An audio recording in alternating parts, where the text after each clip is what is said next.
అందరికీ నమస్కారం. శ్రీ మాత్రే నమః. ఓం నమ శివాయ. ఓం శ్రీ సాయిరామ్. ఈరోజు కన్యారాశి వారికి జాగ్రత్తగా ఉండవలసిన సమయం ఇదే.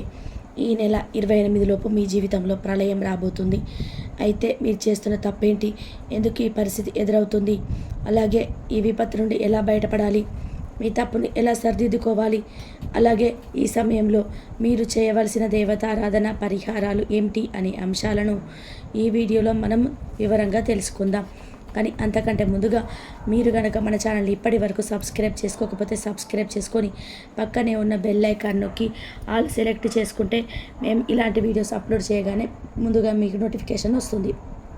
ఇక వివరాల్లోకి వెళ్ళిపోతే మీ జీవితానికి అలాగే మీ భవిష్యత్తుకి సంబంధించి ఆసక్తికర అంశాలు కూడా ఈ వీడియోలో తెలియజేస్తాం. అందుకోసం ఈ వీడియోని ఎక్కడ కూడా స్కిప్ చేయకుండా చివరి వరకు చూడండి. అప్పుడే మేమేం చెప్తున్నామో మీకు పూర్తిగా అర్థమవుతుంది. ఈ రాశి వారికి కోపం చాలా అధికంగా ఉంటుంది. అయితే వచ్చిన కోపం ఎక్కువసేపు నిలవకపోయినా కూడా ఈ కోపం వల్ల అనేక రకాల సమస్యలను కొని తెచ్చుకుంటారు. చిక్కుల్లో పడే అవకాశం కూడా ఎక్కువగా ఉంటుంది. అంతేకాకుండా మీరు జీవితంలో ఒడిదొడుకులు సమస్యలు కూడా ఎక్కువగానే ఉంటాయి.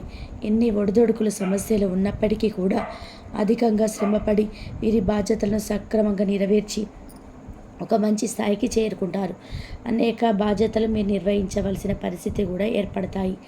అయితే తమ బాధ్యతలు నెరవేర్చి ఒక మంచి స్థితికి చేరుకున్నా సరే మళ్ళీ తిరిగి వీరి సమస్యలను వెతుక్కుంటూ వస్తాయి.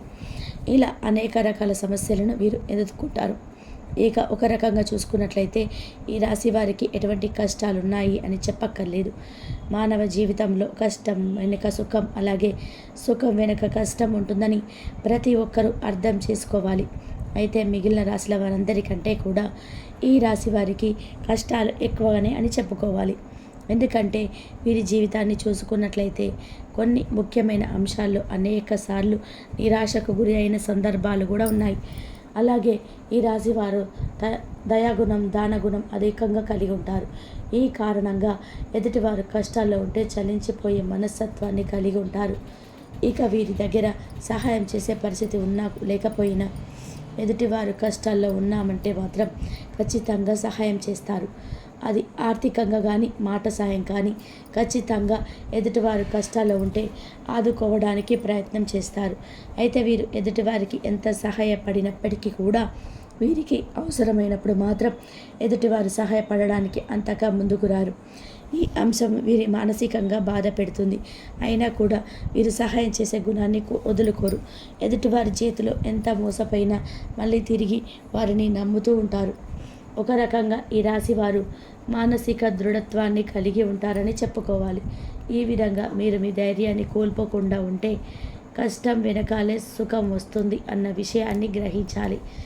ఇక మీ కింద పనిచేసిన వారు అలాగే మీతో పనిచేసిన వారు పదోన్నతులు పొంది మంచి స్థాయికి ఎదిగిన ఆర్థికంగా పురోగతి సాధించినా కూడా మేము సాధించలేకపోయాము అనే బాధ మీకు కలగవద్దు.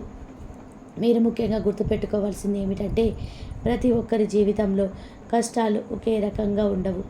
ఒకరికి ఆర్థిక సమస్యలు ఉండవచ్చు, మరొకరికి మానసిక సమస్యలు ఉండవచ్చు, మరొకరికి కుటుంబ సమస్యలు, అలాగే మరికొందరికి వైవాహిక జీవితంలో సమస్యలు ఉండవచ్చు. ఎవరికి ఏ సమస్య ఉందో మనం చెప్పలేం. కాబట్టి ఎదుటివారికి సమస్య లేదు అని మీరు ఎప్పుడూ అనుకోవద్దు. అలాగే అన్ని కష్టాలు నాకే వచ్చాయి అని మీరు కృంగిపోవద్దు. మీరు మానసిక స్థైర్యాన్ని అధికంగా కలిగి ఉండాలి. ఈ విషయాన్ని మీరు గమనించి జీవితంలో ముందుకు సాగాలి. మానవ జీవితంలో కష్ట సుఖాలు అనేటివి సర్వసాధారణం. అయితే గతంలో మీరు పడిన కష్టాలకి ఇప్పుడు పరిష్కారం అనేది లభించబోతుంది. ఇక ఈ రాశి వారి జీవితంలో రాబోయే ప్రళయం ఏమిటి అంటే మీరు ఒక సమస్య నుంచి కూడా ఇబ్బంది పడబోతున్నారు. పరమశివుడి యొక్క అనుగ్రహం ఉన్నప్పటికీ ఒక రోజునైతే మీరు సమస్యను ఎదుర్కోబోతున్నారు.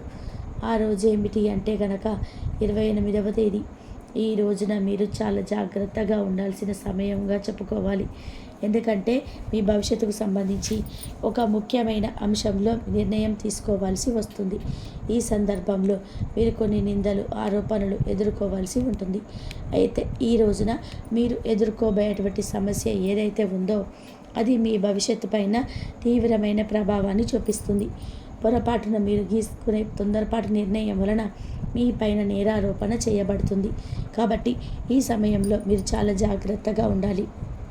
ఈ సమయంలో మీరు బయట వ్యక్తులతో కానీ ఇరుగు పొరుగు వారితో కానీ దురుసుగా ప్రవర్తించడం వల్ల, దురుసుగా మాట్లాడడం వల్ల, కేవలం మీ తొందరపాటుతనం వల్ల మీరు అనేక రకాలుగా నిందలు, ఆరోపణలు ఎదుర్కోవాల్సి వస్తుంది. ఇందుకోసం మీరు మాట్లాడే ప్రతి మాట కూడా ఆలోచించి ఆచితూచి మాట్లాడాలి.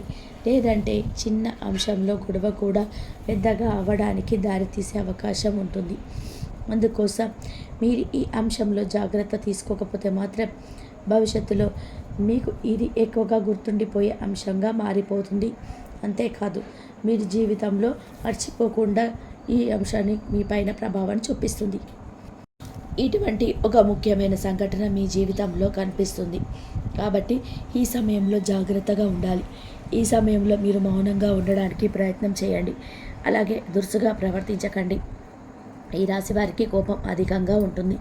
ఇక ఈ కోపం వెంటనే తగ్గిపోయినప్పటికీ కూడా మీరు అధికంగా కోపాన్ని ప్రదర్శించిన సమయంలో ఫలితాలనేటివి మీకు వ్యతిరేకంగా రావచ్చు. అప్పటికే సమస్యలు మిమ్మల్ని చుట్టుముట్టవచ్చు. ఇక ముఖ్యంగా ఎటువంటి సమస్యల నుంచి బయటపడడానికి మీరు దురుసుతనం, అలాగే కఠినంగా మాట్లాడే స్వభావాన్ని మీరు తగ్గించుకోవాలి. అది మీ కుటుంబంలోనైనా, ఇరుగు పొరుగు వారితోనైనా, సన్నిహితులతోనైనా, పై అధికారులతోనైనా, లేక మీ ప్రియమైన వారితోనైనా మీరు సౌమ్యంగా మాట్లాడడానికి ప్రయత్నం చేయండి. అయితే ఇటువంటి విపత్కరమైనటువంటి పరిస్థితుల నుంచి మిమ్మల్ని కాపాడేది ఆ పరమశివుడే. అందుకోసం మీరు ఆ పరమశివుడి యొక్క ధ్యానం చేయండి. ప్రతిరోజు కూడా మీకు సమయం దొరికినప్పుడల్లా ఓం నమః శివాయ అనే పంచాక్షరి మంత్రాన్ని చదువుకోండి. అలాగే రోజు మీకు వీలైనన్ని సార్లు మృత్యుంజయ మహామంత్రాన్ని చదువుకోండి. ఇలా చేసినట్లయితే కనుక మీ జీవితంలో ఎదురయ్యే ప్రతి సమస్యకి కూడా ఆ పరమశివుడు వెంట ఉండి పరిష్కారాన్ని చూపిస్తాడు. అంతేకాదు పరమశివుడి యొక్క అనుగ్రహాన్ని పొందుతాడు. ఎందుకంటే మీ జీవితంలో ఎటువంటి సమస్య మీ దరిదాపులోకి రాకుండా శివయ్య కాపాడుతాడు. అంతేకాదు శివుడికి నీళ్ళతో అభిషేకం చేసినా సరే బోలా శంకరుడు చాలా సులువుగా మిమ్మల్ని అనుగ్రహిస్తాడు. అయితే ప్రతి సోమవారం కూడా శివాలయానికి వెళ్ళి శివాలయంలో దీపారాధన చేయడానికి ప్రయత్నం చేయండి. ఆవు నెయ్యితో కానీ నువ్వుల నూనెతో కానీ దీపారాధన చేసి ఒక బిల్వపత్రాన్ని సమర్పించండి. ఒకవేళ మీకు గుడికి వెళ్ళడానికి కుదరకపోతే మీ ఇంట్లో ఉండే శివలింగానికి బిల్వపత్రానికి సమర్పించి మీ ఇంట్లో నీటితో అభిషేకం చేయండి. ఈ విధంగా శివుని పూజించినట్లయితే శివయ్య బయటపడేస్తాడు. రాబోయేటువంటి ప్రళయం నుంచి కూడా బయటపడే మార్గం దొరుకుతుంది. అలాగే మీకు దాన ధర్మాలు చేయడం మంచిది. దాన ధర్మాలు చేయడం వల్ల ఎంతో పుణ్య ఫలితం లభిస్తుంది. అపారమైన దైవశక్తిని పొందుతారు. ఇక మిగిలిన అంశాలు మీరు మిశ్రమైన ఫలితాలు పొందబోతున్నారు. అయితే మీకుండే కోపం, మాట తీరు, అలాగే కఠినమైన స్వభావంగా ఈ యొక్క సమస్య పెద్దదయ్యే అవకాశం ఉంది. కాబట్టి ఈ అంశంలో జాగ్రత్త వహించండి. చూశారు కదండి, ఈ నెల 28లోపు ఈ రాశి వారి జీవితంలో ఎటువంటి ప్రళయం రాబోతుంది, ఆ ప్రళయం నుంచి మీరు ఎలా బయటపడాలి, ఈ ప్రళయానికి గల కారణం ఎవరు, ఈ సమయంలో ఏ దేవతారాధన చేసుకుంటే మీరు ఈ సమస్య నుంచి బయటపడతారు, మీరు మార్చుకోవాల్సిన ప్రవర్తన ఏంటి అనే అంశాలను ఈ వీడియోలో మనం వివరంగా తెలుసుకున్నాం కదా. ఈ వీడియో మీకు నచ్చినట్లయితే లైక్ చేయండి. మీ ఫ్రెండ్స్ అండ్ ఫ్యామిలీ మెంబర్స్లో ఎవరైనా కన్యా రాశి వారు ఉన్నట్లయితే వారితో ఈ వీడియోని షేర్ చేసుకోవడం మర్చిపోకండి. ఈ విధంగా మీ ధైర్యాన్ని కోల్పోకుండా ఉంటే కష్టం వెనకాలే సుఖం వస్తుంది అన్న విషయాన్ని గ్రహించాలి. ఇక మీ కింద పనిచేసిన వారు, అలాగే మీతో పనిచేసిన వారు పదోన్నతలు పొంది మంచి స్థాయికి ఎదిగిన, ఆర్థికంగా పురోగతి సాధించినా కూడా మేము సాధించలేకపోయాం అనే బాధ మీకు కలగకూడదు. మీరు ముఖ్యంగా గుర్తుపెట్టుకోవాల్సింది ఏమిటి అంటే ప్రతి ఒక్కరి జీవితంలో కష్టాలు ఒకే రకంగా ఉండవు. ఒకరికి ఆర్థిక సమస్యలు ఉండవచ్చు, మరొకరికి మానసిక సమస్యలు ఉండవచ్చు, మరొకరికి కుటుంబ సమస్యలు, అలాగే మరికొందరికి వైవాహిక జీవితంలో సమస్యలు ఉండవచ్చు. ఎవరికి ఏ సమస్య ఉందో మనం చెప్పలేం. కాబట్టి ఎదుటి వారి సమస్య లేదనుకోవద్దు.